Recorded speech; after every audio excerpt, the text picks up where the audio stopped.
राजस्थान में विधानसभा चुनाव के नतीजे बीजेपी के पक्ष में रहे, जिसमें पूर्ण बहुमत हासिल की गई। राज बदला, लेकिन सत्ता परिवर्तन का रिवाज नहीं बदला।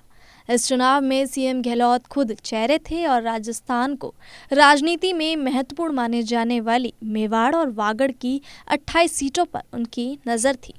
चुनाव पहले या कहे चुनाव साल में उन्होंने यहाँ कई ताबड़तोड़ दौरे किए। इसके बाद भी यहाँ से कांग्रेस को सिर्फ 7 सीटें ही मिल पाई। इसमें पिछली बार की 3 सीटें भी वो गंवा चुके थे। वहीं पिछले विधानसभा चुनाव की बात करें तो यहाँ 28 सीटों में से कांग्रेस के पास 10 सीटें थीं। हर जिले में कम से कम 1 सीट तो कांग्रेस के पास थी। वहीं बीजेपी 15 सीटों पर काबिज थी। हाल ही में हुए विधानसभा चुनाव के आंकड़े पर नजर डालें तो कांग्रेस ने अभी 7 सीटें हासिल की है।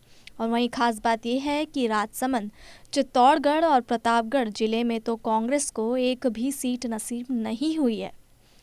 वहीं आपको बता दें कि गहलोत सरकार के समय उनकी चलाई गई योजनाओं के हर जिले में महंगाई राहत शिविर चलाए जा रहे थे।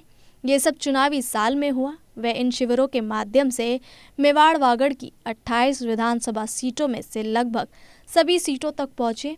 कई जगह तो जनता को खुद अपनी योजनाओं की गारंटी कार्ड बांटे।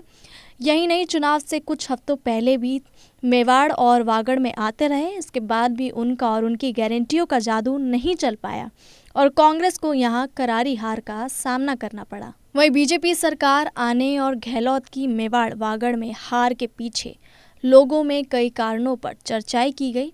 चर्चाएं ये हैं कि गहलोत ने लगातार यहाँ दौरे किए, लेकिन अंतिम समय में पीएम नरेंद्र मोदी और यूपी सीएम योगी आदित्यनाथ के दौरे हावी हुए।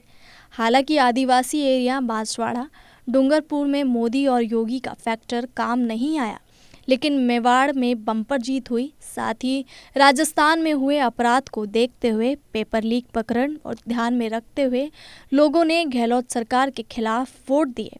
इसके अलावा ये भी चर्चाएं हैं कि चुनावी साल में एक के बाद एक योजनाएं लाने पर भी लोगों को साथ आ नहीं पाए वो लोग। फिलहाल के लिए खबरों में इतना ही। देखते रहे इंडिया न्यूज़।